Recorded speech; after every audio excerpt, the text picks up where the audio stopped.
अच्छा जी, तो यहां से आज हम बात करेंगे एपिजेनेटिक्स के उन इफेक्ट्स की, या एपिजेनेटिक्स की बात करेंगे ओवरऑल। एपिजेनेटिक्स के डिफरेंट किस्म के इफेक्ट्स होते हैं। कैंसर, ओबिसिटी और प्रेगनेंसी के दौरान भी बहुत से एपिजेनेटिक इफेक्ट्स ऐसे होते हैं जो कि लोगों को यहाँ बहुत ज्यादा असर उनका होता है। ठीक है, अच्छा जी, तो आगे हम चलते हैं। DNA methylation. तो बेसिकली जो काइटोसिन होती है ना, चार जो डीएनए के मेंबर्स हैं उनमें से एक काइटोसिन होती है। अगर आप काइटोसिन को देखें तो काइटोसिन का स्ट्रक्चर ये होता है। यहाँ पे यहाँ पे एक हाइड्रोजन एटम होता है, मगर यहाँ ये हाइड्रोजन एटम जो है ना, वो मिथाइल ग्रुप के इस H3C से, अब मुझे इसका केमिकल नेम याद नहीं है क्योंकि मेरी केमिस्ट्री को इतनी अच्छी नहीं है, ठीक है, इससे साइटोसिन से क्या हो जाती है, ये रिप्लेस हो जाती है। ठीक है, तो इसे कहते हैं मेथाइलेशन। तो जब ये यहां पे रिप्लेस होती है तो इसकी वजह से जो डीएनए के अंदर जीन्स की ट्रांसक्रिप्शन है, यानी जीन जब प्रोटीन में कन्वर्ट होता है उसके ऊपर इफेक्ट होते हैं। अगर ये आके लग जाए तो जीन्स की एक्सप्रेशन जो है ना वो खराब हो जाती है। एक्सप्रेशन का मतलब होता है कि जीन से प्रोटीन का बनना, एक्सप्रेशन कम हो जाता है और फिर क्या होता है कि वो जीन से वो वाली प्रोटीन बननी तकरीबन बंद हो जाती हैं या बहुत कम हो जाती हैं। और जब उसका काम वो बंद होती है तो उसकी वजह से क्या होता है कि फिर इसकी वजह से बहुत से डिसऑर्डर्स भी हो सकते हैं, कैंसर्स तक हो जाते हैं। और इन्वायरमेंट में ये जो मेथाइलेशन है ये बड़ी इजीली हो जाती है, बहुत से केमिकल्स की वजह से, डाइट में चेंजेस की वजह से, किसी खास विटामिन की अवेलेबिलिटी या इन अवेलेबिलिटी की वजह से, किसी एक विटामिन के एक्सेस की वजह से, दूसरे की कमी की वजह से मेथाइलेशन पैटर्न्स जो है वो चेंज होते हैं। और मेथाइलेशन जब पैटर्न चेंज होता है तो डीएनए में आपके जीन होता है पर वो जीन काम करना बंद कर देता है, या जीन जिस तरह काम करना चाहिए उस तरह से काम नहीं करता, वो किसी और तरीके से काम करने लग जाता है, जिसके डिफरेंट किस्म के इफेक्ट्स होते हैं लोगों के ऊपर। और कितने जबरदस्त इफेक्ट्स होते हैं वो ही हम आज डिस्कस करने जा रहे हैं। और ये एवोल्यूशन का एक क्विक पेस जो है ना, एक मेथड है, जिसे हम ये भी कह सकते हैं कि लमार्क ने जिस तरह की एवोल्यूशन की बात की थी वो उससे मिलती जुलती जो ट्रेट सिलेक्शन या ट्रेट की चेंजेस जो हैं वो डीएनए मेथाइलेशन की वजह से, या जिनको हम दूसरे अल्फाज में एपिजेनेटिक इफेक्ट्स कहते हैं, उनकी वजह से सामने आती हैं। तो सब्सटेंशिया सर, नॉन कन्फर्मिस्ट, आप यहाँ पे कुछ एक्सप्लेन करना चाहेंगे? जी, मैं कर देता हूँ थोड़ा सा ऐड। देखिए, पहली बात ये है कि थोड़ा सा ये समझ लें कि जो डीएनए का जो स्ट्रिंग है ना, डीएनए स्ट्रिंग जो है वो रैप अराउंड हुआ होता है, लिपटा होता है, कुछ बीड लाइक स्ट्रक्चर्स होते हैं जिनको न्यूक्लियोसोम्स कहते हैं, उनके इर्द गिर्द वो लिपटा होता है, ठीक है, रैप अराउंड हुआ होता है। जैसे आप तस्बीह के दाने जिनको कहते हैं, जी जी जी उनके जी, गिर्द। बिल्कुल। अच्छा, उनको न्यूक्लियोसोम्स बोलते हैं। वो बुनियादी तौर पर वो खुद 8 प्रोटीन से बने होते हैं, उनको हिस्टोन प्रोटीन्स बोलते हैं। उन हिस्टोन प्रोटीन्स के इर्द गिर्द डीएनए रैप हुआ है। अच्छा, ये जो हिस्टोन प्रोटीन्स हैं, ये भी मॉडिफिकेशंस को प्रोन है, यानी इनके साथ भी मुख्तलिफ जगहों पर आकर ये मिथाइल ग्रुप जो है, ये आके जुड़ सकता है। मिथाइल ग्रुप जो है, वो ये जो साइटोसिन जो बेस है, यानी कि ये वही साइटोसिन है जो हम अक्सर बात करते हैं एसीटीजी वाली, ठीक है? यानी एडेनिन, गुआनिन, साइटोसिन और एटीसीजी, गुआनिन वाली, ठीक है जी? और थायमिन वाली। तो जो साइटोसिन है वो उसके एक साइड पर आकर ये मिथाइल ग्रुप लगता है। यानी जाहिर बात है कि हम ज्यादा स्ट्रक्चर में नहीं पढ़ते, लेकिन आपको ये बेसिक केमिस्ट्री से आपको पता है कि जो कार्बन है वो 4 बॉन्ड बनाता है। तो ये जहां लाइनें मिल रही हैं वहां अस्यूम्ड है कि कार्बन मौजूद है, कार्बन को दिखाया नहीं जाता इस स्ट्रक्चर में। इससे अस्यूम होता है, प्रिज्यूम्ड है कार्बन मौजूद है। तो जो लेफ्ट साइड के ऊपर जो साइटोसिन है, उसका जो टॉप लेफ्ट वाला कार्बन है, उसकी एक साइड पे हाइड्रोजन लगा हुआ था, नीचे से वो एक और कार्बन के साथ डबल बॉन्ड बना रहा था, और राइट साइड पे जो टेढ़ी लाइन ऊपर जा रही है, वो एक और कार्बन के साथ सिंगल बॉन्ड बना है, जिसके साथ वो NH2 लगा हुआ है। उस कार्बन के साथ एक हाइड्रोजन को हटके ये CH3 ग्रुप जो है, मिथाइल ग्रुप जब लग जाता है, तो होता क्या है? होता ये है कि आपको अब तक ये तो पता लग गया होगा, हमने इतनी दफा डिस्कस किया है कि जो डीएनए है, डीएनए ने सबसे पहले ट्रांसक्राइब होना है। ट्रांसक्राइब का मतलब, ट्रांसक्रिप्शन के स्टेप का मतलब ये कि डीएनए से आरएनए बनना है, फिर आरएनए हम्म, ने ट्रांसलेट होना है into A sequence of amino acids जो कि प्रोटीन है। तो ये जब मेथाइल ग्रुप आके लगता है, तो इसकी वजह से जो डीएनए की का जो 3D स्ट्रक्चर है वो थोड़ा-सा चेंज होता है कि कुछ चीज़ें जिन्होंने आकर लगना था, बाइंड करना था डीएनए के साथ, वो उस जगह पर आकर सही तरीके से बाइंड नहीं कर पाती। इस वजह से वो जो डीएनए से आरएनए की जो ट्रांसक्रिप्शन का जो प्रोसीजर है, वो किक स्टार्ट ही नहीं हो पाता, इस मेथाइल ग्रुप के लगने से। जब ट्रांसक्रिप्शन नहीं होगी तो इसका मतलब है कि आरएनए नहीं बनेगा। जब आरएनए नहीं बनेगा तो इसका मतलब है कि वो जीन जिस प्रोटीन के लिए रिस्पॉन्सिबल थी वो प्रोटीन ही नहीं बनेगी। और जीन का एक्सप्रेस करना का मतलब यही होता है कि वो जीन जिस प्रोटीन को कोड कर रही है वो प्रोटीन बन रही है कि नहीं बन रही। तो ये मामला है। इस तरीके से ये थोड़ी चेंजेस से आपने एटीसीजी को चेंज नहीं किया, थोड़ी-थोड़ी चेंजेस से या हिस्टोन प्रोटीन्स को थोड़ा मॉडिफाई कर दिया, या इन बेसिस के साथ मेथाइल ग्रुप लग गया, और भी चेंजेस हो सकती हैं। उसकी वजह से आपका जेनेटिक एक्सप्रेशन जो है, वो without changing the underlying sequence ATCG DNA के अंदर कोई म्यूटेशन नहीं हो रही उस तरीके से, ठीक है? बाद दफ़ा टर्मिनोलॉजी लिटरेचर में इस्तेमाल होती है एपी म्यूटेशन, वो थोड़ी-सी कन्फ्यूजिंग है मगर कॉमन है, हम भी कर लेते हैं। तो ये मेथिलेशन का लगने को वो एपी म्यूटेशन कभी-कभार कह देते हैं, लेकिन ये उस तरह की म्यूटेशन नहीं है कि आपकी एटीसीजी के अंदर बेसेस ही चेंज हो रही हैं। तो उसकी वजह से आपकी जीन एक्सप्रेशन जो है वो चेंज हो जाता है, प्रोटीन बनना जो है वो कम हो जाती है या बंद भी हो सकती है। तो ये मामला। हम्म। चलें आगे चलते हैं। तो ये एक्सप्लेन करेंगे, नॉन कन्फर्मिस्ट आप करना चाहेंगे? जी गालिब, मैं थोड़ा अगर ओवरव्यू दे दूं उस पे और इसको डिफरेंशिएट करें जो हमने लास्ट प्रेजेंटेशन की थी। लास्ट टाइम हमने बात की थी म्यूटेशन की, कि म्यूटेशन जो रैंडम म्यूटेशन होती है वो एक स्लो प्रोसेस होती है, और म्यूटेशन सर्टेन मैकेनिज्म्स हमारे सेल में होते हैं जो उस म्यूटेशन को फास्ट कर देते हैं। हमने जंपिंग जीन्स की भी बात की थी कि डीएनए का जो सीक्वेंस चेंज हो सकता है बिकॉज एक पार्ट डीएनए का कॉपी और कहीं और जाकर पेस्ट हो जाता है, या कट और कहीं और जाकर पेस्ट हो जाता है।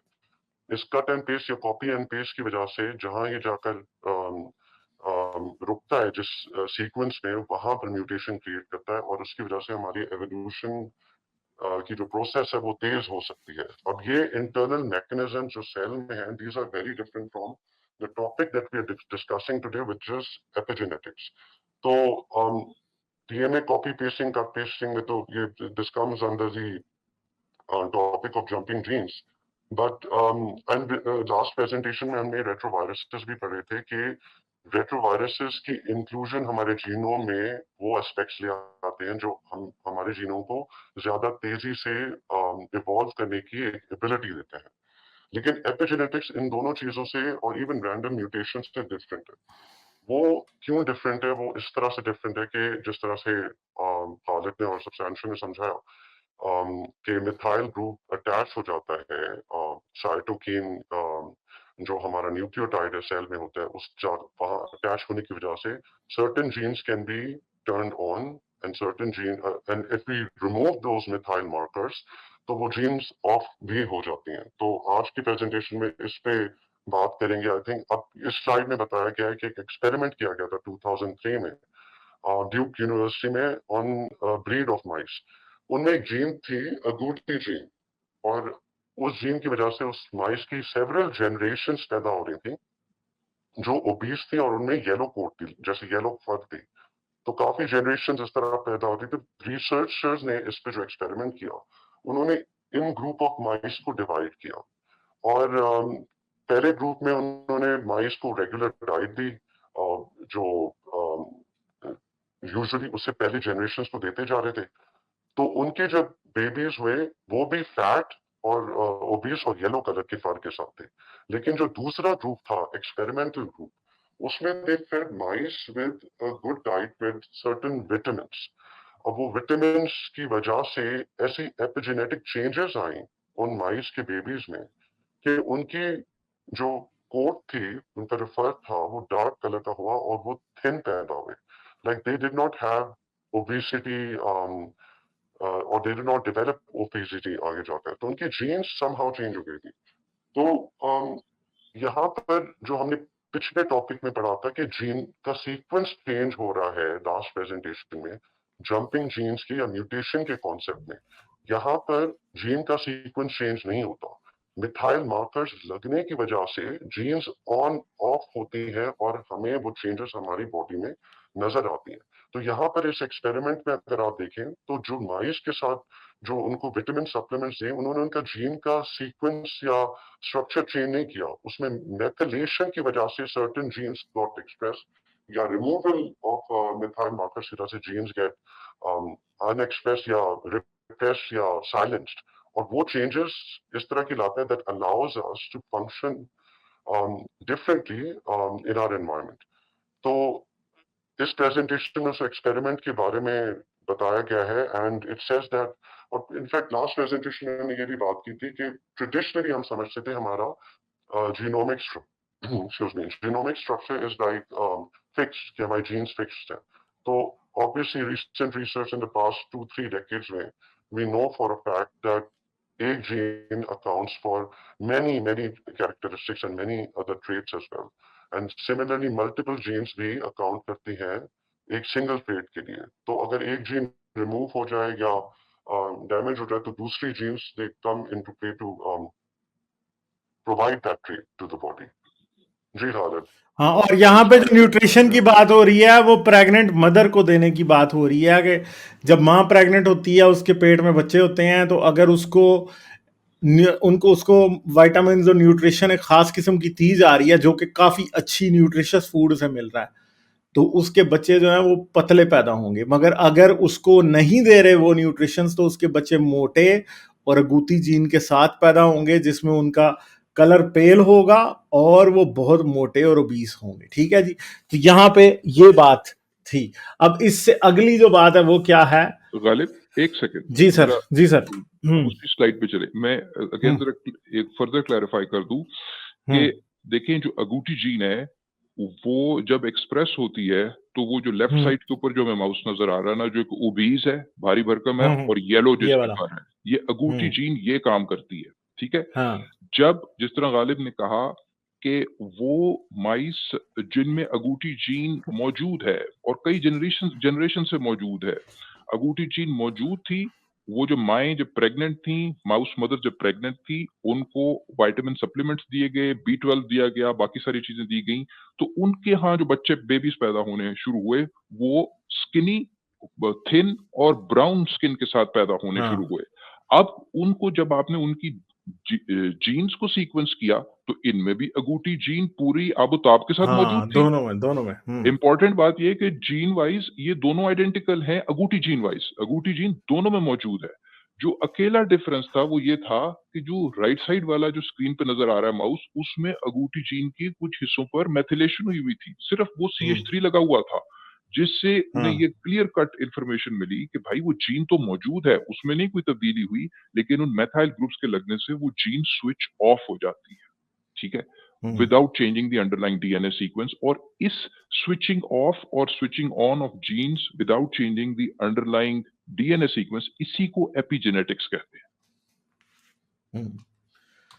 अच्छा, फिर अगली बात यह है कि ये पता लगा कि एपिजेनेटिक चेंजेस जो हैं वो माँ जब प्रेग्नेंट होती है तो उसको जो एनवायरनमेंट मिल रही होती है वो बच्चे के DNA के अंदर एपिजेनेटिक चेंजेस करती है, यानी मैथाइलेशन हो जाती है, कभी कभी मैथाइलेशन रिमूव हो जाती है।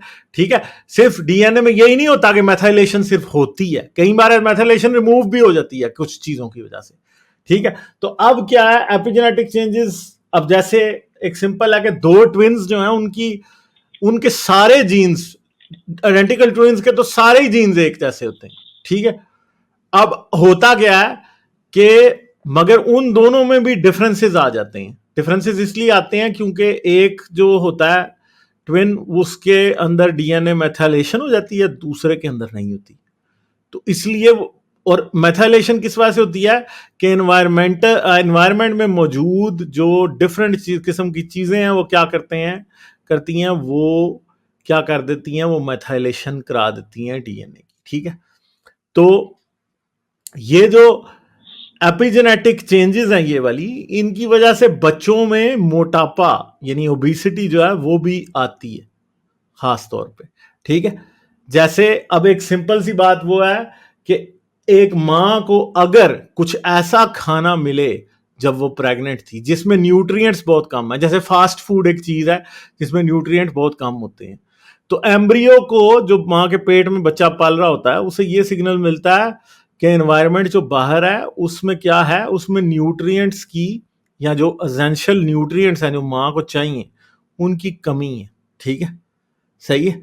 तो उसकी वजह से ऐसा मेटाबॉलिज्म फिर पैदा होता है जो कि मोटापे की तरफ लेके जाता है बच्चे के अंदर, और बच्चा जब पैदा होके बाहर आता है वो क्या होता है, उसमें मोटापे के चांसेस बहुत ज्यादा होते हैं, क्योंकि उसकी जो एनवायरनमेंट है, माँ वो ये समझता है कि माँ को क्योंकि न्यूट्रिएंट नहीं मिल रहे, तो इसका मतलब बाहर एनवायरनमेंट बड़ी खतरनाक है जिसके अंदर बच्चे को खाने को बहुत कम मिलेगा, इसलिए जो कुछ भी वो खाएगा वो फैट की शक्ल में अपनी बॉडी में स्टोर करने की कोशिश करेगा।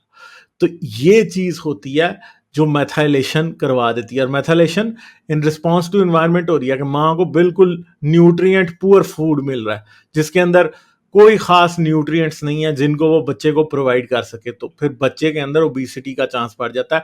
तो अब हम ये चीजें देखते हैं कि जैसे बहुत सी चीजें ऐसी हैं जो कि हम हमेशा सोचते रहते हैं कि कई लोग ऐसे होते हैं कि वो मोटे होते हैं, वो पतले नहीं हो पाते, तो उसकी एक बहुत खास वजह यह है कि शायद उनकी माएँ जो थी जब वो प्रेग्नेंट थी तो उनके अंदर वो उनको क्वालिटी फूड नहीं मिल रहा था, इस वजह से वो प्रेग्नेंट थी। इवन के इसके बारे में शायद हम पहले डिस्कस कर चुके हैं, या मेरी और नॉन कन्फर्मिस्ट की और सब्सटेंशिया की इस पे काफी बातें हुई हैं कि यूरोप में एक बार एक फैमिन आ गया था जिसके अंदर माओ को खाना नहीं मिल रहा था, तो जितने बच्चे पैदा हुए थे उसके बाद उनमें मोटापा और ओबेसिटी बहुत ज्यादा थी, क्योंकि उनकी माएँ जब प्रेग्नेंट थी उनके साथ, तो उनको माओ को बहुत कम चीजें थी जो खाने के लिए मिलती थी और उनको न्यूट्रिएंट्स मिल ही नहीं रहे थे माओ को, इसलिए वो बच्चों में ओबेसिटी बहुत ज्यादा थी, उस पूरी जनरेशन में ओबेसिटी ज्यादा थी। कौन सा वो फैमिन था मुझे उसका नाम नहीं याद, शायद नॉन कन्फर्मिस्ट या सब्सटेंशिया को याद होगा।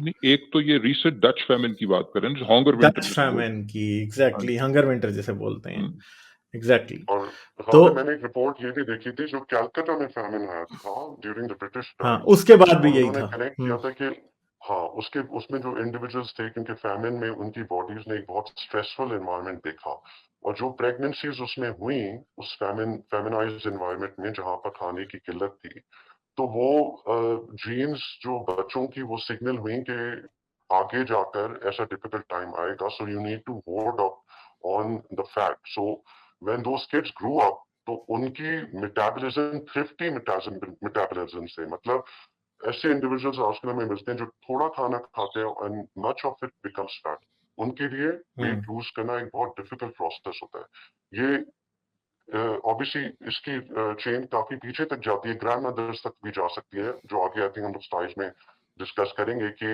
एपिजेनेटिक एनवायरनमेंट माँ की वूम में जो मिलता है एक फीटस को, उस वो भी चेंजेस उस जीन में इस तरह से लाता है कि और जीन्स को टर्न ऑन एंड ऑफ कर देता है। ओबेसिटी जीन ऑन हो सकती है अगर माँ को बहुत फेमिनिस्ट एनवायरनमेंट मिला हो, लेकिन फिर आगे जाकर ऑब्वियसली जब वो चाइल्ड बड़ा होता है तो फिर he or she ends up gaining a lot of weight very quickly। लेकिन अगर राइट न्यूट्रिएंट्स मिल रहे हो और एक नॉर्मल डाइट हो, तो आप देखेंगे आप कैसे दोस्त भी होते हैं जिनका जो जितना भी खाएं उनको वेट नहीं चढ़ता, उनका मेटाबॉलिज्म बहुत फास्ट होता है। तो ये एपिजेनेटिक चेंजेस की वजह से अगर उनमें ओबेसिटी जीन होगी भी, वो हो सकता है कि माँ की वूम में या ग्रैंडमदर से जो लीनिएज चल रही है उसकी वूम से जो चेंजेस आई हो माँ में और आप में ट्रांसफर हुई हो, तो वो ओबेसिटी जीन ऑफ हो गई हो। और इस स्लाइड में तो आप एनिमल्स की भी एग्जांपल है, जो वोल जैसे जो क्रीचर होता है वोल, उसमें अगर जो ये मदर लिखा वोल हुआ है है ना, when she is vole conceiving, animals like voles और डेफनी में ये मसला होता है। जी, तो उसमें ऑब्वियसली अगर एनवायरनमेंट बहुत ज्यादा सर्दी है और उसमें कंसेप्शन हो गई है एक बेबी उसके फीटस में, तो वो वोल जो है वो पैदा होगा obviously with a thicker fur in order to survive. वो कोल्ड क्लाइमेट। लेकिन अगर यही वोल एक ऐसे एनवायरनमेंट में कंसीव करे अपना बच्चा या फीटस जहाँ पर गर्मी है या टेम्परेचर्स हाई है, तो उसकी जो फर है, उसकी जो कोट है वो थिन होगी। तो ये अगेन एपिजेनेटिक चेंजेस हैं जो उसमें फीटस में ट्रांसफर होकर फिर ऑब्वियसली एक्सप्रेस हो जाती है आगे जाकर। जी तो ये भी याद रखेंगे नेचर कितनी क्रूअल है, ठीक है, कि आपके साथ अगर आपकी माँ के साथ बुरा हुआ है तो उसके इफेक्ट्स आप में आने हैं, ठीक है। तो जो लोग अपनी बीवियों पे जुल्म करते हैं और बाद में उनकी औलादें बेचारी बीमार निकलती हैं, तो उनको ये समझ आना चाहिए कि भाई अपनी बीवी पे अगर आप जुल्म करेंगे इस तरह का, तो भाई आप जो हैं वो क्या करेंगे, वो फिर आप अपनी औलाद को सजा दे रहे हैं।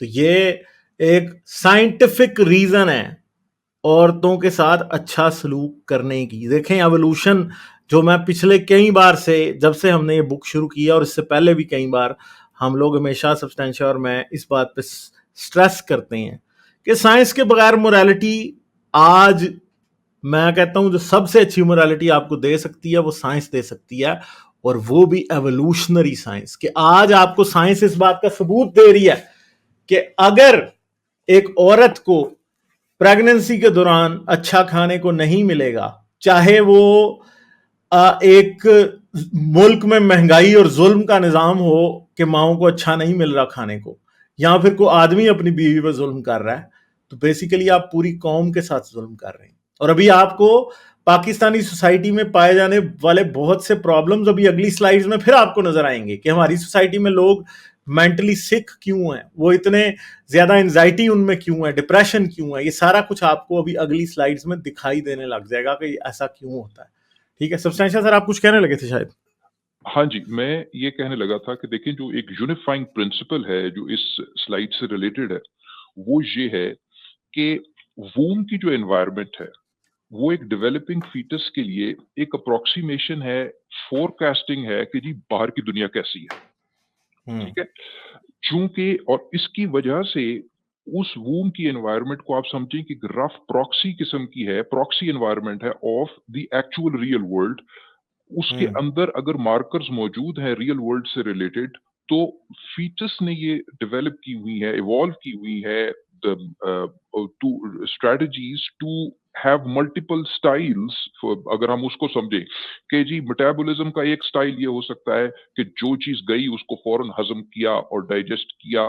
दूसरा मेटाबॉलिज्म का स्टाइल ये हो सकता है कि आपने जो चीज खाई उसको फौरन स्टोरेज मोड में ले गए, ठीक है? हाँ एग्जाम्पल, अच्छा ये किस सूरत में आपको ज्यादा, यानी ये वाली स्ट्रेटजी, ये वाली जो स्टाइल है मेटाबॉलिज्म का, ये कब सर्वाइवल एडवांटेज देगा?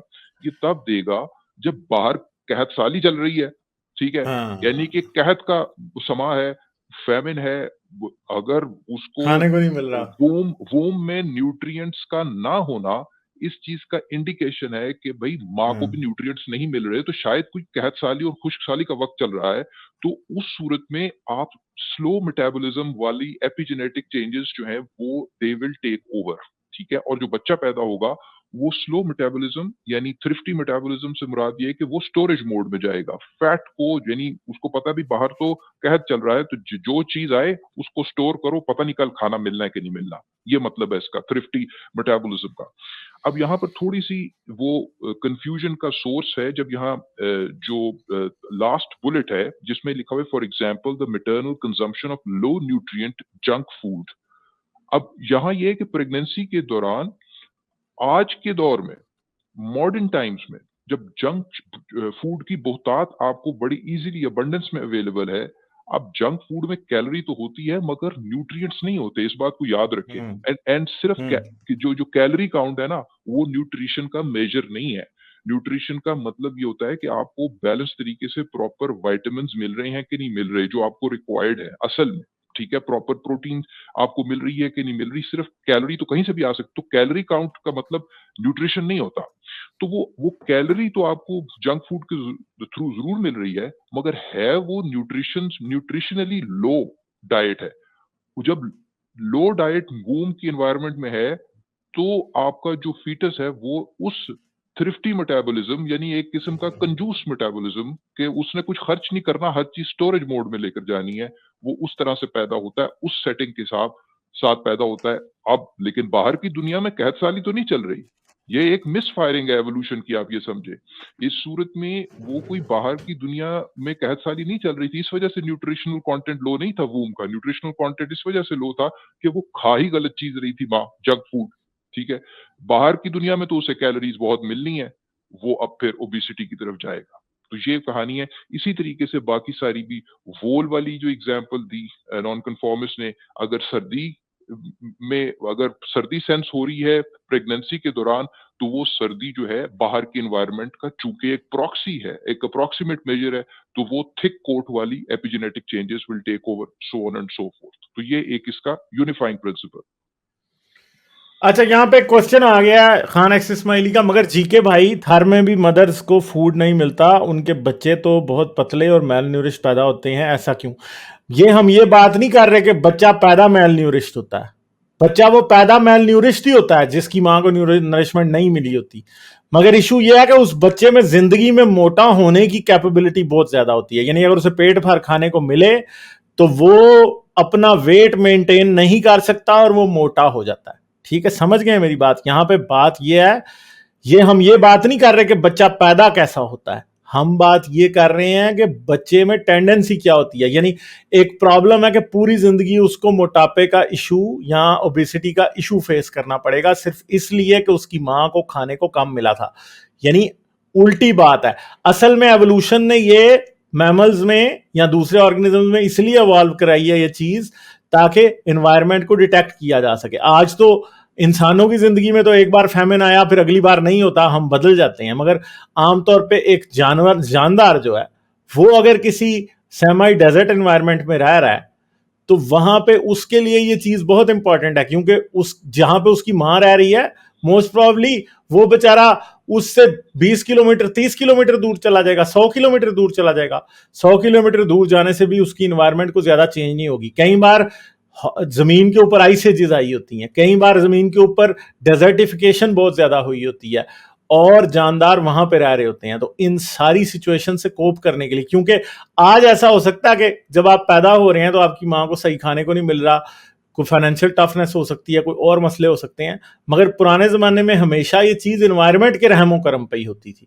कि एनवायरनमेंट जैसी है, आपकी मां जिस सिचुएशन में है उसमें ही आपने ही पैदा होना है। इसलिए इन द एवोल्यूशनरी सेंस और लॉन्ग एवोल्यूशनरी सेंस, खासतौर पर जब आप एनवायरनमेंट पे डिपेंडेंट है, अब मॉडर्न एग्रीकल्चर पे या फिर आज आप मेडिसिन पे डिपेंडेंट नहीं है, तो तब क्या होता था? तब हमेशा यही होता था कि जिस एनवायरनमेंट में माँ होती थी ऑलमोस्ट ऑलवेज उसमें ही बच्चे रहते थे हमेशा, इस वजह से। तो जब उन्हें पेट भर खाने को मिलेगा तो वो मोटे हो जाएंगे। ठीक है खान इस्माइली, आई होप कि आपको बात समझ आ गई। एक बात सिर्फ ऐड कर दूं इसमें, दिस इज जैसे अगर माँ को खाना कम मिल रहा है, इसकी वजह से मेटाबॉलिज्म आगे जाके बच्चे का स्लो हो जाता है और फिर वो जल्दी वेट गेन करता है, ये एक चीज है। लेकिन अगर फास्ट फूड में तो आप बजाय समझेंगे खाना तो बहुत मिल रहा है, माँ फास्ट फूड खा रही है, लेकिन राइट न्यूट्रिएंट्स नहीं मिल रहे। राइट न्यूट्रिएंट्स का मिलना बहुत जरूरी है टू हैव अ फास्ट और अ नॉर्मल मेटाबॉलिज्म बच्चे के लिए आगे जाकर। तो अगर फास्ट फूड माँ खा रही है या बिल्कुल ही खाना सही नहीं खा रही, मतलब उसको न्यूट्रिशनल डेफिशिएंसीज फीटस फेस कर रहा है और वो आगे बड़ा होकर टीनेज तक जाकर it's going to hold on those calories, मतलब मेटाबॉलिज्म स्लो होगा, बर्निंग कम होगी कैलोरीज की, स्टोरेज ज्यादा होगी। So eating the right foods is important, getting the nutritional deficiencies removed and supply जो है फूड की, उससे सारे न्यूट्रिशनल बेनिफिट सारे डिराइव करने होते हैं, उसकी वजह से मेटाबॉलिज्म नॉर्मलाइज और रेगुलराइज होता है। जी हाँ। अच्छा जी, और आगे क्या है जी कि बाप अगर अपनी प्यूबर्टी हिट करने से पहले, यानी 13 साल का बाप हुआ तो प्यूबर्टी हिट कर जाएगा, अगर उससे पहले वो स्मोकिंग कर रहा है, तो इसका एक बड़ा अजीब सा कोरिलेशन है कि उसका जो बेटा हो, बेटे होंगे ना, बेटे वो 9 साल की उम्र में इंतहाई मोटे होंगे। बाप अगर स्मोकिंग कर रहा है, यानी पैदा होने से, मतलब अपनी प्यूबर्टी हिट करने से पहले, कि बाप जो है वो उसने अर्ली एज स्मोकिंग शुरू की है और बेटे मोटे पैदा होंगे इस वजह से। ठीक है, और बेटे इसलिए मोटे पैदा होंगे क्योंकि वाई जो मेथाइलेशन है स्मोकिंग की वजह से, अर्ली एज स्मोकिंग की वजह से, वो जो सारी होती है वो वाई क्रोमोसोम पे होती है। और वाई क्रोमोसोम कब एक्टिवेट ज्यादा होता है? वाई क्रोमोसोम में बहुत सारे जीन्स तब एक्टिवेट होते हैं जब आप प्यूबर्टी हिट करते हैं। तो इसका मतलब है कि आपने प्यूबर्टी अभी हिट नहीं की और आप स्मोकिंग कर रहे हैं, तो क्या हो रहा है? आपके बच्चे कल को मोटे पैदा हो रहे हैं। ठीक है, तो ये मैंने इसीलिए लिखा कि since of the father, smoking effects your children. ठीक है, कि जिन लोगों ने इस तरह से किया होगा उनके बच्चे मोटे होंगे। तो आप देखें, आप हमारी जिंदगी में लाइफस्टाइल चॉइसेस भी जो है ना, वो बहुत से लोग ऐसे हैं कि वो लाइफस्टाइल कैसा भी रख लें, वो अपने जेनेटिक्स और अपने एपिजेनेटिक्स की वजह से बहुत सी चीजें उनकी जिंदगी में वैसी होंगी जो कि उनके माँ बाप ने काम किए हुए हैं। ठीक है, सिर्फ यहां तक ही नहीं, अभी अगली एग्जांपल आती है तो वो देखें आप। आई थिंक हम इनके ऊपर से जरा तेजी से गुजरेंगे। अगर किसी की नानी शराब पीती है, ठीक है, जो ड्रंक रहती है, या उसके अंदर जो है ना अल्कोहलिज्म का इशू है, ठीक है, तो उसके लिए भी प्रॉब्लम्स हैं।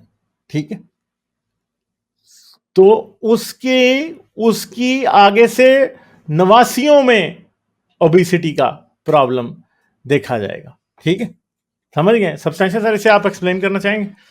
जी, जी, इस पर तो मेरे ख्याल से टाइम है ना? इस पर तो मुझे लगता है कि हमें जी ज़्यादा जी टाइम करें। लगाना चाहिए। अच्छा, जी जी देखें करें। इसमें जो गालिब ये बता रहे हैं कि जो ग्रैंडमदर्स, जो नानियाँ हैं, उनकी लाइफ चॉइसेस का असर जो है, वो आप ग्रैंड चिल्ड्रन में आ सकता है। ठीक है? इस बात को याद रखना है। अब इसको समझने के लिए आपको 2 पॉइंट्स को सामने रखना है। एक तो सबसे पहले इस बात को याद रखें, जब एक ह्यूमन फीमेल पैदा होती है, जिस तरीके से गालिब ने हाँ टॉप में लिखा हुआ है, तो वो अपनी ओवरीज में वो जो बेबी है, वो जो एक छोटी बेबी जो पैदा हो रही है, ह्यूमन फीमेल, वो अपनी ओवरीज में कंप्लीट सेट ऑफ एग्स लेकर पैदा होती है। हाँ हाँ ठीक जी। है? उस तरीके से वो मेल्स वाला मामला नहीं है कि जी नए-नए स्पर्म्स बनने हैं, कोई अप्रॉक्सिमेटली जो नंबर ऑफ ओव्यूलेशंस जो होती है, कोई 400 के इर्द-गिर्द होती है लाइफ टाइम में, प्लस माइनस होंगी इसके इर्द-गिर्द। तो वो जो जो एग्स हैं उनकी वो लिमिटेड सप्लाई एक छोटी बच्ची फीमेल अपनी ओवरीज में लेकर पैदा होती है पैदाइश के वक्त। अच्छा, ये तो बात आपको समझ में आ जानी चाहिए है। मगर इसका एक कॉन्सिक्वेंस है, जरा समझें इस बात को कि इसका मतलब क्या है। भाई इसका मतलब ये है कि जो जिस एग से हम बने हैं, रिगार्डलेस कि आप मेल हैं या फीमेल हैं, हाँ ज, हाँ ज, हाँ ये आप मेल हैं या फीमेल हैं, भाई जाहिर बात है हम किसी न किसी एग से बने हैं। अच्छा, जो जो एग जो जिससे हमारा जाइगोट बना था, जिससे हम पैदा हुए, वो हमारे फादर का स्पर्म और हमारी मदर का कोई एक एग था। ठीक है? अच्छा, अब वो जो हमारी मदर का जो वो एग था, वो बना कब था? वो डेवलप कब हुआ था? वो तो तब हम्म, डेवलप हुआ था जब हमारी जो मदर्स हैं, जो हमारी मदर जो है, वो अपनी मदर के मदर के। वूम में थी। जब अपनी हाँ मदर जी। के वूम में थी, वो जो जिस एग से हम बने, आपको अजीब लगेगी बात, जो जिस एग की ज़ाइगोट बनने से हम लोग पैदा हुए हैं, ईच वन ऑफ अस, वो एग डेवलप हुआ है जब हमारी माँ एज़ अ फीटस अपनी माँ के पेट में थी। हमारी नानी के वूम में थी। एग्जैक्टली। तो आपकी नानी, अगर नानी के जो प्रॉब्लम्स थे वो आप तक भी आते हैं इस तरह से। जी, जी, जी, जी, जी। और रिगार्डलेस इस केस में कि ये आप मेल हैं या फीमेल है, ये बात दोनों सूरतों में दुरुस्त है कि हम जिस एग से डेवलप हुए हैं, वो हमारी नानी के वूम के अंदर ही डेवलप हुआ था। अब इधर क्या मामला है कि आप ये देखें कि जो स्टनिंग रिजल्ट है इस स्टडी का, वो ये है कि वो बच्चे जिनकी नानियाँ जो थीं, ग्रैंडमदर्स, मैटरनल ग्रैंडमदर्स, नानियाँ जो थीं, वो स्मोक करती थीं, सिगरेट पी रही थीं, while they were pregnant with the mothers of the kid. यानी जब अगर हमारी नानी स्मोक कर रही है while she was pregnant with our mother, ठीक है? अब हमारी माँ को लिए वो वूम में, जब वो जेस्टेशन पीरियड में प्रेगनेंसी के दौरान हमारी नानी गुजर रही है, वो बच्चे जो हैं, अगर हम वो बच्चे होते तो हमारी लाइक्लीहुड कि हमें एज़मा होता, वो हम्म। उससे कई गुना ज़्यादा है उन बच्चों से जिनकी माएँ सिगरेट पीती थी जब वो प्रेग्नेंट थी उनसे। यानी अगर हमारी माँ सिगरेट पिएगी जब हम प्रेग्नेंट थे, उसका असर हम पे कम होगा, लेकिन हमारी नानी मगर का असर नानी का ज़्यादा है। ज्यादा होगा, ये है क्योंकि एग्स इस एग्स एग्स स्मोकिंग वाली इन्वायरमेंट में बन रहे हैं, तो वो माँ के पेट में नानी के पेट में बनते हैं। जी, जी, जी, जी, जी, जी, जी। तो वो एक ये आपकी एक पैदाइश का चक्कर नहीं है, ये आपकी माँ की पैदाइश का और माँ के एग्स की पैदाइश का चक्कर है कि वो यही कब बात पैदा हुए थे। यही बात हम्म। यही बात यही बात। तो अच्छा, इसमें एक मतलब बात इससे ये जाहिर हो रहा है कि मिनिमम आपकी एपिजेनेटिक चेंजेस मिनिमम आपकी ग्रैंडमदर से ही आप पे असर अंदाज होना शुरू हो जाती हैं। Obviously it can even go मेरे ख्याल में हम तो बियॉन्ड बहुत दैट। सिलेक्टिव केसेस डिस्कस कर रहे हैं, नॉन कन्फर्मिस्ट। मेरे ख्याल में ग्रैंडफादर से भी और से भी इफेक्ट होते हैं ये। जी ऐसा नहीं है कि वहां से भी नहीं है, उधर से भी आ रहे होंगे कुछ ना कुछ। ऐसे नहीं हो सकता, मतलब अब ये तो देखना पड़ेगा ना। एपिजेनेटिक्स अब एक ऐसी फील्ड है, इमर्जिंग फील्ड है, इसमें बहुत सी चीजें हैं जो अभी तक स्टडी नहीं हुई। और आपको अच्छा पता है ये जनरेशनल स्टडी थी, 3 जनरेशन वाली स्टडी थी, जिसका रिजल्ट इधर आके निकला था। ये बड़ी लंबी इसके बारे में लिखा हुआ है, जो एपिजेनेटिक्स रेवोल्यूशन वाली बुक है ना, उसमें स्टडी में लिखा है कि ये 70 साल की स्टडी है, 70 साल की, काफी 70 ईयर्स की वाली। स्टडी है। 3 जनरेशन स्टडी की गई है स्टडी में, तब जाके ये बात पता चली। जी, जी, जी। एक बात मैं ज़रा क्लियर कर दूँ यहाँ पर एक और। आगे आपने लमाक की बात करनी है किसी स्लाइड में कि नहीं करनी? सर मैंने लमार्क नहीं मेंशन किया, मगर आप कर दें। अच्छा, देखिए, अगर आपको ये लग रहा है, मैंने पिछली दफ़ा भी बात की थी पिछली एपिसोड में, अगर आपको ये लग रहा है कि ये कुछ लमाकिज़्म जैसी जैसी मिलती-जुलती बात हो रही है। लमाकिज़्म क्या चीज़ थी कि लाइफ़ टाइम में हम जो एक्सपीरियंसेस एक्वायर कर रहे हैं, वो हम अगली जनरेशन को पास ऑन कर सकते हैं, ठीक है? और हिस्टोरिकली हम जब इसको पढ़ते थे बचपन से, भाई हमने तो जब पढ़ा तो हमने तो इस बात का मज़ाक उड़ाया ऑनेस्टली, ठीक है? अच्छा, वो इसका मतलब हरगिज़ ये नहीं है कि वो वाली एग्ज़ाम्पल्स जिनका मज़ाक उड़ाते थे बचपन में कि जी वो चूहे की दुम काट देंगे तो फिर उसके दुम कटे बच्चे पैदा होंगे, हम ये हरगिज़ नहीं कह रहे, ठीक है? ये हम हरगिज़ नहीं कह रहे इस वक़्त, ठीक है? लेकिन कुछ एक्सपीरियंस से जो एक्वायर्ड चेंजेस हो रही हैं, मसलन नानी ने जो सिगरेट पी वो नहीं नहीं भी पी सकती थी ना, तो दो पॉसिबिलिटीज़ है ना कि नानी ने सिगरेट पीनी है, नानी स्मोकर थी या नहीं थी। वो बहरहाल उसका जो स्मोकिंग का जो एक्सपीरियंस है, वो उसका लाइफ टाइम एक्सपीरियंस है। उसके ट्रांसजेनरेशनल इफेक्ट्स तो वेल एविडेंस्ड हैं, वेल डॉक्यूमेंटेड हैं, ऑब्जर्व हो चुके हैं, ठीक है? अब इसमें सवाल ये आना चाहिए, हर क्यूरियस बंदे के ज़हन में ये सवाल आना चाहिए कि जो डीएनए रेप्लिकेशन है, उसके तो हमें प्रोसेसेस बड़े क्लियर हैं कि वो कॉपी होता है। जब सेल डिवाइड करता है, तो डीएनए जो है वो रेप्लिकेट करता है, कॉपी करता है, बड़ा एलैबोरेट मैकेनिज़्म्स हैं, हम कई दफ़ा डिस्कस कर चुके हैं। तो क्या जो मेथिलेशन के पैटर्न्स हैं, वो भी कॉपी होते हैं जब सेल डिवाइड करता है? क्योंकि बगैर उसके तो नहीं आगे जा सकता ना, ट्रांसफ़र नहीं हो सकता, ठीक है?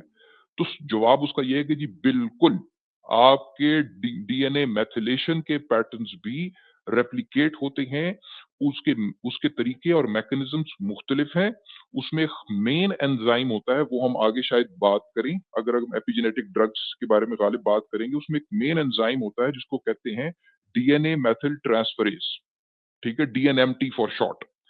ये मेंटेन करता है जब सेल डिवीजन होती है, तो ना सिर्फ ये कि डीएनए ने रेप्लिकेट करना है, मगर वो जो एक चेंज हो गई है ना मेथिलेशन की पिछली जनरेशन में, उसने उसको भी रेप्लिकेट या मेंटेन करना है, ठीक है? उसमें भी एरर्स हो सकते हैं जिस तरीके से बाकी रेप्लिकेशन में एरर्स होते हैं, लेकिन कुछ एंजाइम्स ये काम कर रहे हैं कि वो मेंटेन करते हैं मेथिलेशन प्रोफाइल को या मेथिलेशन पैटर्न्स को। जब तक ये रेप्लिकेशन नहीं होगी मेथिलेशन पैटर्न्स की और यानी एपिजेनेटिक चेंजेस की यानी कि कॉपीइंग नहीं होगी from generation to generation of cell division, तो कैसे नस्ल दर नस्ल वो बात ट्रांसफर हो सकती है? तो वो हो रही है और उसके अलहदा से मैकेनिज्म्स हैं, इस बात को याद रखें। आगे चलें। चलें आगे चलते हैं। तो यहाँ पे एक और भी चीज जो है वो बड़ी इंपॉर्टेंट है। नॉन कन्फर्मिस्ट आप करना चाहेंगे इसे एक्सप्लेन? जी श्योर हाल है। अच्छा अब तक हमने जो पढ़ा था उसमें एपिजेनेटिक एनवायरनमेंट वूम का हम डिस्कस कर रहे थे, या माँ को एक्सटर्नली क्या एनवायरनमेंट मिल रहा है जिसकी वजह से मिथाइल मार्कर्स ऐड हो रहे हैं जीन्स में जो उनको ऑफ कर देते हैं या ऑन कर देते हैं। लेकिन एपिजेनेटिक चेंजेस इंसान की जिंदगी में थ्रू आउट आती रहती हैं। जब बच्चा पैदा होता है और उसे जिस तरह की नर्चरिंग मिलती है माँ से, उसका भी बहुत बड़ा रोल होता है। एक एक्सपेरिमेंट यहाँ पर डिस्कस किया हुआ है, बेबी रैट्स के साथ किया था कि उनको डिफरेंट सेट ऑफ मदर्स दी गई थी। तो वन ग्रुप ऑफ मदर्स जो थी वो एक्चुअली थोड़ा डिस्टेंट थी, अलूफ थी, कोल्ड थी, लेकिन दूसरी ग्रुप ऑफ मदर्स जो थी they were caring and nurturing. तो two different kind of rats, उनको डिफरेंट नर्चरिंग एनवायरनमेंट मिला अपनी माओ से। एक थोड़ी कोल्ड थी, एक थोड़ी केयरिंग एंड नर्चरिंग थी। तो उन्होंने देखा जो बेबीज जो थे जिनको नर्चरिंग अच्छी मिली थी, they grew up to be confident, उनमें स्ट्रेस कम था, वो रिलैक्स थे, वो ज्यादा प्लेफुल थे। लेकिन जो रैट बेबीज जो ऐसी माओ के साथ थे जो कोल्ड थी या ज्यादा प्यार नहीं दिखा रही थी, अच्छी या अपनी क्लोज नर्चरिंग नहीं कर रही थी, उन रैट्स में इस तरह की चेंजेस आई उनके नेचर में कि वो बहुत ज्यादा नर्वस और स्ट्रेस थे एविडेंटली। तो clearly it was not just the nature, basically इसमें डिबेट जो नेचर वर्सेस नर्चर की डिबेट है वो हाईलाइट की है कि नर्चरिंग, जिस तरह की नर्चरिंग एक बच्चे को बचपन या एक टॉडलर को मिलती है, वो बहुत इंपॉर्टेंट रोल प्ले करती है एपिजेनेटिकली भी, क्योंकि आपकी जीन्स जो इनिशियली आपके जो फॉर्मेटिव ईयर्स में वो चेंज डिफरेंटली एक्सप्रेस हो सकती हैं अगर आपको डिफरेंट लेवल का प्यार माँ से मिला हो। तो अब जो बेबीज थे जो ग्रूम हुए थे उन माओ से, जो उनके उनके जो मैथिलेशन मार्कर्स थे वो कम थे उनकी ब्रेन डेवलपमेंट में। तो उन्होंने व्हाट द रिसर्चर्स या जो एक्सपेरिमेंट कर रहे थे, उन्होंने फिर जो बच्चे स्ट्रेस थे या नर्वस थे उनको उठाकर ऐसी माओ के पास दिस ट्रेन आवाज ऑन करना पड़ेगा। रिवर्स।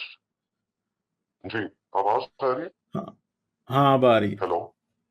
हाँ जी, हाँ जी, जी, आ रही है, तो आ रही जब है। उन्होंने स्विच किए बेबीज जो नर्वस और एंग्शियस बेबीज थे जिनको अच्छी नर्चरिंग नहीं मिली थी, जब उनको ऐसे माओ के ग्रुप में ले जाया गया जहां पर उन्हें दोबारा से नर्चरिंग मिली, तो दोबारा से उनमें वो पॉजिटिव चेंजेस आई उनकी उनके बिहेवियर में, दैट दे बिकेम कॉन्फिडेंट। तो इस स्लाइड में ये बात की गई थी। जी जी गालिब। अच्छा, और इसका इसका जो मेन चीज़ है वो ये है कि जो चूहों की माँ थी वो कैसी होती थी कि वो अपने बच्चों को क्या करती है, वो दिन में ना उनको 24 घंटे में कोई, मेरे ख्याल है कि कोई 48 दफ़ा उनको ग्रूम करती, चाट चाट के साफ करना, उन बच्चों का केयर करना। आंखें उनकी अभी खुली नहीं होती जब वो ये काम करती है। तो जो ये काम करती है उसके बच्चे जो है ना वो ऐसे चूहे होते हैं कि वो इतना डरते नहीं है, बात बात पे चौंक नहीं जाते। मगर जिनकी जिनकी माएँ नहीं करती उनके बच्चे बड़े वो होते हैं, डरने वाले, एकदम ही किसी चीज पे डर जाएंगे और परेशान हो जाएंगे। और दूसरी बात है कि उन्होंने उनका कोर्टिसोल लेवल भी चेक किया, तो कोर्टिसोल लेवल भी उन बच्चों का हाई होता है जिनको नर्चरिंग नहीं मिलती, और पूरी जिंदगी हाई रहता है। यानी हाइपरटेंशन या एंजाइटी का इशू उन बच्चों को हो सकता है जिन बच्चों के अंदर, जिनकी माओ ने उनकी सही तरह से केयर नहीं की। ठीक है, तो ये आप चीज देख सकते हैं कि यानी पहली जिंदगी के चंद दिन उन बच्चों के लिए कितने इंपॉर्टेंट हैं कि वो पूरी जिंदगी का पैटर्न डिसाइड कर लेते हैं। तो ये चीज सिर्फ चूहों के लिए ही ट्रू नहीं है, ये चीज इंसानों के लिए भी ट्रू है कि जिन बच्चों को माँ की प्रॉपर केयर नहीं मिलती वो एंजाइटी, टेंशन, डिप्रेशन, इवन के इंसानों में तो सिंपल सी बात है कि इंसानों में तो शिजोफ्रीनिया तक की बातें आ जाती हैं। एक और किताब जो बहुत बड़ी किताब है उसे हम यहाँ पे नहीं कर सकते, मगर उस किताब एपिजेनेटिक्स रेवोल्यूशन वो मैंने भी पढ़ी है, सब्सटेंशिया ने भी पढ़ी हुई है और नॉन कन्फर्मिस्ट ने भी पढ़ी है। उसके अंदर इस बात को बड़ी डिटेल से डिस्कस किया गया है कि शिजोफ्रीनिया, हाइपरटेंशन, डिप्रेशन, ये सब कुछ बच्चों के, एक तो वो इफेक्ट जो पीछे सब्सटेंशिया ने भी बताया था कि माँ के, नानी के पेट में क्या इश्यूज होते हैं उसकी वजह से, और दूसरा ये जो अर्ली एज में बच्चे जो निगलेक्टेड होते हैं उनके अंदर ये चीज होती है। और फिर हमारी वो बात स्लेवरी तक वापस पहुंच जाती है जाके कि जी स्लेव बच्चे जो होते थे उनकी माओं को प्रॉपरली उनको अटेंड करने की इजाजत नहीं होती थी, तो वो एंजाइटी और डिप्रेशन के इश्यूज उनमें as compared to normal population बहुत ज्यादा होते थे। ठीक है, और सिर्फ इसी चीज में नहीं करती, मेंटल डेवलपमेंट के डिसऑर्डर्स में, लर्निंग डिसऑर्डर्स में, एडीएचडी में, ये सब चीजों में ये रिजल्ट करती है, ये जो माँ के शुरू में टेंशन नहीं जो मिलती। तो आप ये देखें कि हम बहुत ज्यादा ये समझते हैं कि किसी इंसान का टेंशन लेने पे कंट्रोल है, किसी इंसान के अंदर जो डिप्रेशन है वो उसका अपना कसूर है। हम ये समझते हैं कि जी अल्लाह ने लोगों की नेचर बनाई है, और जी हम ये समझते हैं कि इंसान के पास अपना डिप्रेशन, अपनी एंजाइटी, अपने एटीट्यूड को कंट्रोल करने का पूरा मौका है। मगर बात यह है कि आपका एटीट्यूड, आपका डिप्रेशन, आपकी एंजाइटी तो उसी वक्त सेट हो जाती है जब अभी आपने सोचना सीखा भी नहीं होता। आपको अभी अपना, आपका हायर ब्रेन फंक्शन तो अभी एक्टिव ही नहीं हुआ होता, आप तब से ही इन प्रॉब्लम्स का शिकार हो जाते हैं। तो ये वो चीज़ें हैं जो आज एक भाई फ्री विल पे भी बात कर रहे थे। तो भाई ये वो बातें हैं, मुझे बताएं कि आपके पास फ्री विल फिर कहाँ से आई? ठीक है, आप तो अपने जेनेटिक मेकअप का, अपने न्यूरोलॉजिकल मेकअप का, इसको आप न्यूरो साइंस के साथ बाद में मिलाएं, तो न्यूरो साइंस के ऊपर भी हम बात अक्सर करते रहते हैं। न्यूरो साइंस के साथ आप मिलाएं तो आपको फिर नजर आता है कि यार इंसान के साथ जो कुछ होता है जिंदगी में, बहुत सी बातें ऐसी हैं कि जिनके ऊपर उसका 0% भी कंट्रोल नहीं है। तो ये वो चीजें हैं जिनकी बेस पे हम ये भी समझ सकते हैं कि हमें किसी को इतना हार्शली जज कभी भी नहीं करना चाहिए।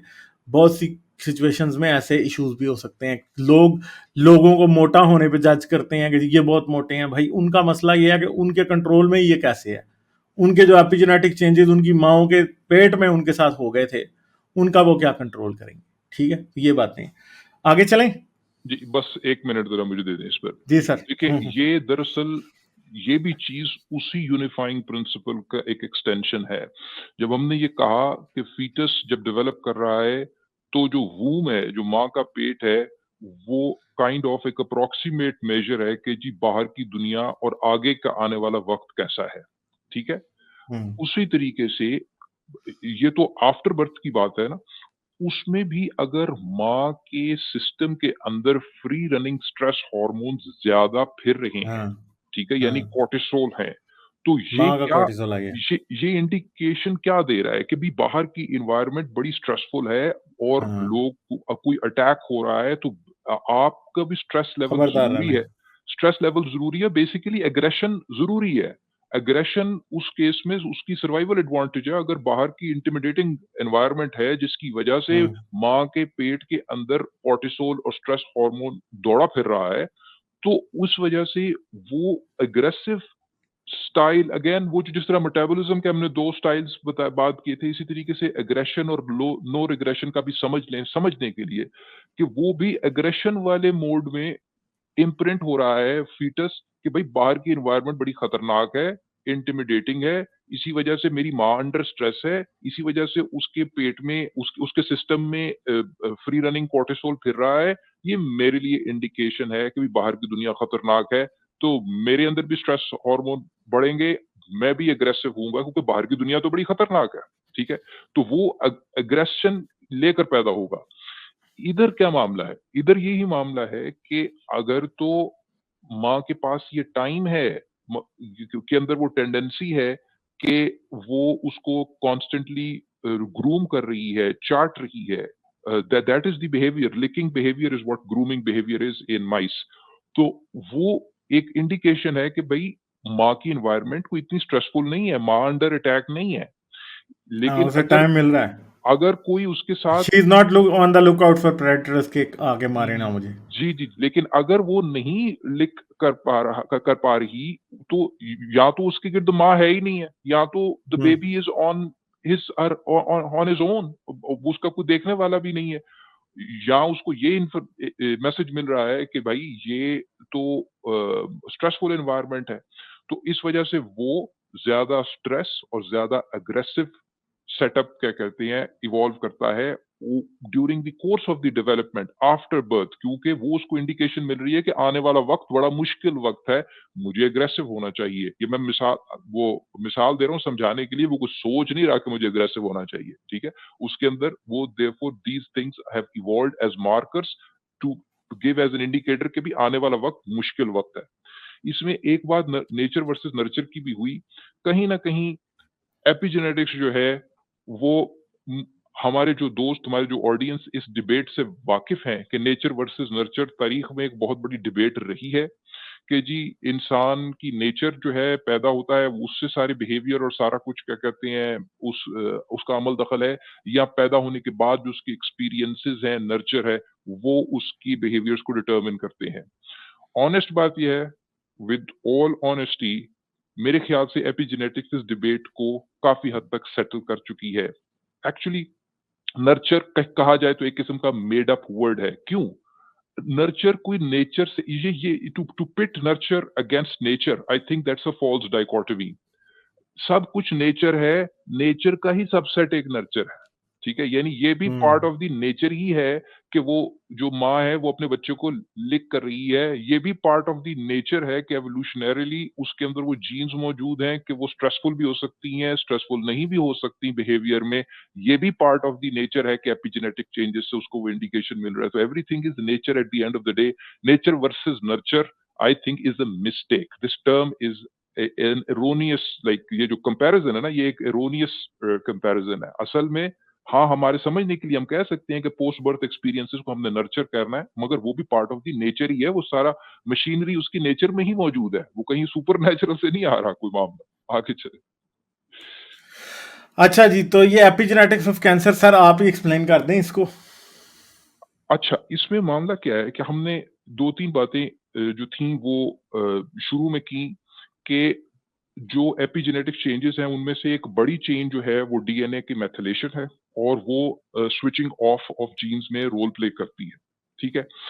अब आपको इस बात को याद रखना चाहिए कि हमारे अंदर ये कुछ ऐसी जीन्स मौजूद हैं जो कि कंट्रोल करती हैं साइकिल्स ऑफ सेल डिवीजन को, ठीक है?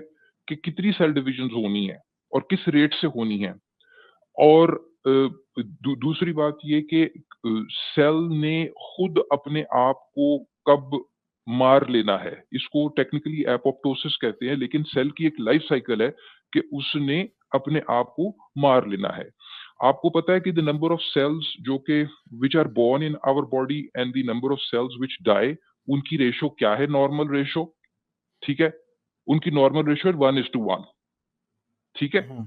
जब ये रेशो, अगर number of cells that are getting born, जो कि डिवाइड होने के बाद अगर वो बढ़ जाए, मार्जिनली भी बढ़ जाए 1 से ज्यादा, टेक्निकली दिस इज कैंसर। इसका मतलब है एक्यूमुलेशन होगी, ट्यूमर्स बनेंगे, ठीक है? तो ये बड़ा ज़रूरी है इस बैलेंस को मेंटेन रखना, और ऐसी जीन्स हैं जो इनको सेल की प्रोग्राम डेथ को, कि सेल ने अब मरना है, उसको कंट्रोल करती हैं, और नंबर ऑफ सेल डिविजन्स और जो स्पीड ऑफ सेल डिवीजन को कंट्रोल करती हैं। उन जीन्स को अगर मैं स्विच ऑफ कर दूं तो क्या होगा? इस पे खुद सोचें। जो सेल डिवीजन के रेट को कंट्रोल कर रही हैं, जो इस बात को कंट्रोल कर रही हैं कि एक हद के बाद मैंने सेल को मार देना है, या इस रेट से ज़्यादा सेल डिवीजन को नहीं आगे बढ़ना देना चाहिए। अगर मैं उन जीन्स को ऑफ कर दूँ तो क्या होगा? ज़ाहिर-सी बात है अनकंट्रोल्ड ग्रोथ होगी, उसी को कैंसर कहते हैं। तो देयरफॉर अगर गलत जगह पे कहीं मेथिलेशन हो जाए, और भी मैकेनिज्म्स हैं जीन्स को ऑन ऑफ करने के, लेकिन इस केस में एक बड़ा मेन मेथड एपिजेनेटिक्स के अंदर मेथिलेशन है। वो अगर ऐसी जीन्स को स्विच ऑफ कर दे जो कि सेल डिवीजन के रेट को और सेल ने कब मरना है उसको कंट्रोल कर रही है, तो उसकी वजह से अनकंट्रोल्ड आपकी ग्रोथ होगी। इसी को कैंसर कहते हैं। यहाँ पर उन्होंने एक एग्जाम्पल दी हुई है मेरे ख्याल से 2 आइडेंटिकल ट्विन्स की, ठीक है? जो कि बिल्कुल रियल केस है ये। हाँ जी, जिनकी बिल्कुल एक किस्म की एनवायरनमेंट थी, वो जीन्स भी सेम थे। वो तो आइडेंटिकल ट्विन्स हैं, तो जीन्स तो उनके आइडेंटिकल 100% एक ही जैसे हैं, और उन दोनों को रेज़ किया गया आइडेंटिकली एक ही एनवायरनमेंट में अर्ली 20s तक। उसके बाद दे वर मूव्ड अपार्ट, उनको अलहदा कर दिया गया, और उनमें से एक जो है, उसने ब्रेस्ट कैंसर डेवलप कर दिया, दूसरे को कभी ये डिज़ीज़ ही नहीं हुई। जब उनको उनकी जीन्स को देखा गया, ऑब्वियसली उनकी जीन्स तो एक एग्ज़ैक्टली एक जैसी ही थी, लेकिन डिफरेंसेस कहाँ आए थे? After they were moved apart, after their environment was changed, differences थे उनकी मेथिलेशन पैटर्न्स में, ठीक है? ये सेकंड लास्ट लाइन पढ़ें कि जी आफ्टर जो आखिरी 3 लाइन्स है, after studying their genes, researchers showed how their methylation patterns diverged when they moved apart. यानी वो एक दूसरे से मुख्तलिफ और मुख्तलिफ होते चले गए मेथिलेशन पैटर्न वक्त के साथ-साथ। उनमें से एक ने कैंसर डेवलप कर लिया, दूसरी हेल्दी रही। तो दरअसल कैंसर का एक जो लीडिंग कॉज है कैंसर का वो एपिजेनेटिक चेंजेस ही हैं और इसी वजह से इस वक्त एपिजेनेटिक ड्रग्स पे बहुत ज्यादा काम हो रहा है क्योंकि आप ये जो म्यूटेशंस हैं वो तो बड़ी इरिवर्सिबल किस्म की चेंजेस होती हैं उनको तो जाके फिर आपको कोई एडिट आउट करना पड़ेगा कोई वो क्रिस्पर टाइप चीज कोई जीन एडिटिंग टूल इस्तेमाल करना पड़ेगा लेकिन अगर आप यही काम एपिजेनेटिक स्विचिंग ऑन और ऑफ से कर सकते हैं और आपको पता है कि ऑन और ऑफ करने से कैंसर होता है या कैंसर को कम किया जा सकता है प्रिवेंट किया जा सकता है तो इसका मतलब है कि बगैर इंटरेक्ट किए हुए बगैर क्रिस्पर एडिटिंग शेडिटिंग किए बगैर ही एपिजेनेटिक अगर आपके पास कोई टूल्स आ जाएं जो कि मेथिलेशन को कंट्रोल अंदाज में कर सके तो वो एक बहुत ही जबरदस्त वायबल डायरेक्शन नजर आ रही है कैंसर ट्रीटमेंट के लिए और भी चीजों के ट्रीटमेंट के लिए और कुछ ड्रग्स मौजूद हैं उसको मेरे ख्याल से कुछ अगली स्लाइड्स में गालिब जो है कवर करेंगे ठीक है, तो ये यहाँ पे सर ये भी बता ही दें सर आप ये हाँ जी तो इसमें ये उन्होंने मेरे क्या ख्याल आप ऑलरेडी बता चुके हैं, सिर्फ इधर जीन का नाम है एक का। हाँ जी इसमें वो ये जीन जो थी वो कैंसर की रिकरेंस से रिलेटेड थी तो इसमें उन्होंने क्या देखा कि जिनके अंदर मेथिलेशन चेंजेस थी तो उनमें जो 90% एक पॉपुलेशन थी उसने कैंसर रिकरेंस नहीं किया और क्या कहते हैं जबकि जो कीमोथेरेपी सिर्फ पे थी उनमें सिर्फ उनमें ये परसेंटेज बहुत कम थी जिनकी रिकरेंस नहीं हुई ठीक है तो यानी जिनको पोस्ट सर्जिकल रिमूवल कीमोथेरेपी मिल रही है और जिनको कीमोथेरेपी के साथ ये मेथिलेशन वाला मामला भी जिनका डिफरेंट था वो मेथिलेशन वाला मामला जिनका डिफरेंट था उसमें 90% लोगों में रिकरेंस नहीं हुई तो इसका मतलब है कि जो प्रीडोमिनेंट चीज जो डिफरेंस क्रिएट कर रही है कि उसके बाद वो कैंसर ने दोबारा वापस आना है कि नहीं आना वो मेथिलेशन पैटर्न है ना मेथिलेशन पैटर्न ना कि ये कि उनको उस दौरान कीमोथेरेपी रिसीव हुई है कि नहीं हुई जाहिर बात है कीमोथेरेपी भी मदद दे रही है ऐसी बात नहीं है कीमोथेरेपी भी मदद दे रही है स्टडी में लेकिन जिनके मेथिलेशन पैटर्न डिफरेंट थे उनमें तो 90% वो कैंसर वापस आया ही नहीं है इसका मतलब यह है कि ज्यादा डोमिनेंट रोल कैंसर के पहली दफा होने में भी और दूसरी दफा रिकर करने में भी रिकरेंस में भी वो मेथिलेशन पैटर्न्स का है इससे ये पता लग रहा है अच्छा, और फिर ये भी मेरे ख्याल है सारे का सारा डिस्कस हो चुका है ऑलरेडी।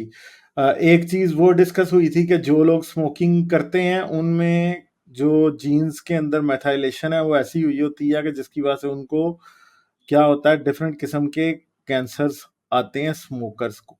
ठीक है, तो ये बात हम पहले भी डिस्कस कर रहे हैं और मेरे ख्याल है कि और पान की वजह से भी मेथाइलेशन पैटर्न्स जो हैं वो डिफरेंट होते हैं। जो ट्यूमर सप्रेशन जीन्स होते हैं उनकी एक्सप्रेशन पान और स्मोकिंग की वजह से वो नहीं हो पाती और फिर क्या होता है कि उस वजह से कैंसर आ जाता है। ठीक है, तो हमने पिछली बार ट्यूमर सप्रेसर जीन्स की बड़े अच्छे तरीके से बात की थी कि ट्यूमर सप्रेसर जीन्स वो हैं जो कि बॉडी में ट्यूमर नहीं पैदा होने देते। अब मेथाइलेशन की वजह से क्या होता है कि इन जीन्स को वो डीएक्टिवेट कर देती है और उस वजह से फिर ट्यूमर्स बनते हैं और कैंसर्स बनते हैं और फिर जो है प्रॉब्लम बन जाता है सारे का सारा।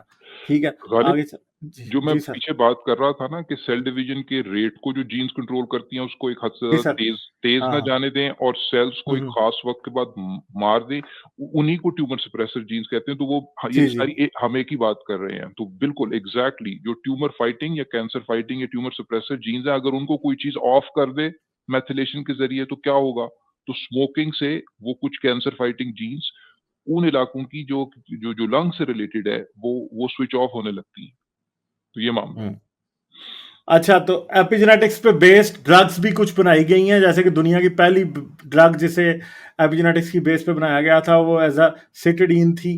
ठीक है, और इसके कुछ अनइंटेंडेड कॉन्सिक्वेंसेस भी हो रहे थे, इसके साइड इफेक्ट्स भी हो रहे थे कि कहीं और भी ऐसे जीन्स को शट ऑफ कर देती थी जिनके अंदर बहुत सारे प्रॉब्लम्स हो जाते थे। ठीक है, अच्छा, और कैंसर सप्रेशन के लिए वो जीन भी रिस्पॉन्सिबल है जो कि बालों के रंग को ब्लैक से वाइट कर देता है। ठीक है, वो जीन भी गालिब इसके ये लिए एक्चुअली वो रिस्पॉन्सिबल। एक तरह की एग्जांपल हाँ जो उसमें दी हुई है ना that it's just to explain हाँ द कॉन्सेप्ट कि फॉर इंस्टेंस एक ऐसी जीन है जो हमारे बालों का कलर डार्क रखती है और हर कोई चाहता है कि उनके बाल वाइट नहीं हो, और आप प्रेफर करें उस जीन को कि भाई वो जीन ऑन हो जाए कि हमारे बालों का कलर हमेशा डार्क रहे और हम यंग लगे। लेकिन हमने ये बात पहले भी की थी पिछली प्रेजेंटेशन में कि एक जीन मल्टीपल ट्रेट्स के लिए अकाउंट कर सकती है। आप भले उस जीन को टर्न ऑफ कर दें जो आपके बालों को का कलर डार्क रखे हमेशा के लिए, लेकिन उससे दूसरे फंक्शंस इम्पीड हो सकते हैं and it could actually be detrimental, क्योंकि अगर वो जीन ऑफ हो जाए maybe it is doing some good to you, to your body, and if you turn that off तो उसके रिग्रेसिव फैक्टर्स आ सकते हैं आपकी हेल्थ पे। तो ये उस सेंस में बात की गई है, क्योंकि there are genes good and bad. जैसे हमने बात की कैंसर सप्रेसिंग जीन्स की, so we don't want those genes to be turned off. हम चाहते हैं कि वो जीन्स ऑन रहें, उसमें मिथाइल मार्कर्स नहीं लगे। लेकिन there are also bad genes जो हमें हेल्थ प्रॉब्लम्स देती हैं। हो सकता है हमें ओबेसिटी बहुत ज्यादा कॉज करें। तो ideally we would want those genes to be turned off, मतलब उनमें हम चाहेंगे कि मिथाइल मार्कर्स जाकर अटैच हो उन जीन्स पे। लेकिन जब जैसे आपने ये ड्रग का बताया, जो एक खास काफी ब्लड डिसऑर्डर्स की वजह है ये disease, myelodysplastic syndrome. It's basically a blood cancer, it's something that I think red blood cells इतनी क्वांटिटी में नहीं बनते हैं, it causes cancer in your life. तो उसके लिए जो ड्रग बनाया था, it was turning off as many genes as it was turning on. तो आप एक जो इंटेंडेड आउटकम होता है उससे उसके उसके अलावा जो अनइंटेंडेड आउटकम्स आ सकते हैं वो आपकी हेल्थ के लिए डेट्रीमेंटल होते हैं। तो उसमें बेसिकली ये समझाया हुआ है स्लाइड्स में। सत्यांशा सर, और भी कुछ ड्रग्स आए हाँ, हुए हैं? मैं बात कर देता हूँ। देखिए ये बात हम इस बुक को इस वजह से कवर कर रहे हैं क्योंकि हमें लगता है कि ये एक लैंडमार्क बुक है एवोल्यूशन की अंडरस्टैंडिंग में। लेकिन बहरहाल ये बुक जो है 2006 की है, फॉर टोटल डिस्क्लोजर, तो काफी साल हो गए हैं, तकरीबन 17 साल पुरानी बुक है, ठीक है। तो गर्चे के एज ऑफ दिस बुक इसमें ये बताया गया कि जो फर्स्ट ड्रग जो इस्तेमाल हुई उसके कुछ अनइंटेंडेड साइड इफेक्ट्स थे, मैथिलेशन वहां पर भी होने लगी जहां आप नहीं चाहते थे, और कुछ और चीजें भी स्विच ऑफ होने लगी। मगर आज एपिजेनेटिक प्रिंसिपल्स की बेसिस पर कई एफडीए अप्रूव्ड कैंसर ड्रग्स आज की तारीख में अप्रूव होके अवेलेबल है। उनमें इसी डिजीज के लिए भी ये जो एमडीएस है, जो ये मायलो डिस्प्लास्टिक सिंड्रोम जो कि ब्लड सेल्स और बोन मैरो का कैंसर है, उसके लिए एक class of drugs epigenetic based drug जो है वो अप्रूव्ड है। सबसे ज्यादा अच्छी जो एपिजेनेटिक ड्रग्स कुछ काम करती हैं वो एक चीज है जिसको कहते हैं क्यूटेनियस टी सेल लिम्फोमा। ये आपके व्हाइट ब्लड सेल्स में ही समझें आपका एक कैंसर है जो प्राइमरीली ये स्किन पे इफेक्ट करता है, जो क्यूटेनियस टी सेल लिम्फोमा है। इसकी क्या कहते हैं एपिजेनेटिक बेस्ड ड्रग मौजूद है। फिर दूसरे किस्म के लिम्फोमास भी हैं जो व्हाइट ब्लड सेल्स के डिसऑर्डर्स हैं, उनके लिए भी मौजूद है।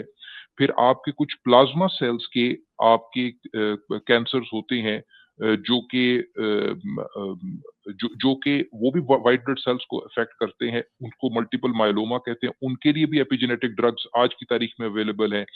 कुछ सॉफ्ट टिश्यू कैंसर जो हैं, जो मसल्स में आपकी नर्व्स को, टेंडन्स को असर अंदाज होते हैं या ऑर्गन्स की सरफेस के ऊपर असर अंदाज होते हैं, उनको एपिथेलियोइड सार्कोमा कहते हैं, क्योंकि वो सरफेस के सेल्स, एपिथेलियल सेल्स को असर अंदाज करते हैं। आपके हाथों पे, आर्म्स, लेग्स में वो कैंसर ज्यादा मोस्ट ऑफन आता है, उसके लिए भी एपिजेनेटिक ड्रग्स जो हैं वो अवेलेबल हैं। बुनियादी तौर पर उनका प्रिंसिपल ये है कि वो मैकेनिज्म्स, कुछ अर्सा पहले, अभी 15-20 मिनट पहले इस प्रेजेंटेशन के दौरान मैंने ये बात की थी कि जहां डीएनए रेप्लिकेट होता है वहां ये मेथिलेशन पैटर्न्स भी मेंटेन होते हैं जब सेल डिवाइड करता है। तो एक दफा अगर कोई मेथिलेशन चेंज आ गई, जिस तरह वो नानी में आ गई, आपके एक सेल में आ गई, देखिए इस बात को समझें, वो आपके उस एग सेल जिससे आप बने थे, वो एक ही सेल में आई है ना तब्दीली, लेकिन वो मेथिलेशन की तब्दीली आपकी बॉडी के बाकी सेलों में तभी फैलेगी जब वो सेल डिवाइड करके आपकी ना सिर्फ ये डीएनए ने कॉपी होना है, आपके मेथिलेशन पैटर्न्स ने भी कॉपी होना है। तो उसमें वो जो कुछ एंजाइम मैंने जिक्र किए थे जो कि मेथिलेशन पैटर्न को कॉपी करने में और उसको मेंटेन करने में जो है वो मदद करते हैं, बल्कि एक सेंट्रल रोल प्ले करते हैं, उनको इनहिबिट करने का अगर कोई तरीका मौजूद है, तो उनकी ये जो क्लास ऑफ ड्रग्स है ना, वो उन एंजाइम्स जो कि मेथिलेशन को कॉपी कर रहे हैं अच्छे तरीके से, उनको इनहिबिट करना जो है, ये एक ड्रग का तरीका है। ड्रग डिज़ाइन करने का तरीका एपिजेनेटिक बेस्ड। और भी तरीके हैं, ये अकेला तरीका नहीं है। तो ये बुनियादी तौर पर 3-4 किस्म के तरीके हैं, जो एपिजेनेटिक ड्रग्स को डिज़ाइन करने में इस्तेमाल होते हैं। ये जो हमने 7-8 जो डिजीज़ेज़ जिनके लिए आज एपिजेनेटिक ड्रग्स अवेलेबल हैं, एफडीए अप्रूव्ड हैं, वो इन्हीं प्रिंसिपल्स के ऊपर बेस्ड हैं, जो कि एपिजेनेटिक प्रिंसिपल्स हैं, जो कि मेथिलेशन पैटर्न्स और एपिजेनेटिक चेंजेस की कॉपीइंग को जाके स्टॉप करते हैं, प्रिवेंट करते हैं। तो ये सिर्फ आइडल क्यूरियोसिटी के लिए इस्तेमाल नहीं हो रही एपिजेनेटिक्स, हमारी सिर्फ अंडरस्टैंडिंग के लिए। आज की तारीख में पूरे-पूरे जर्नल्स मौजूद हैं, जिनके टाइटल्स ऐसे होते हैं, क्लिनिकल एपिजेनेटिक्स।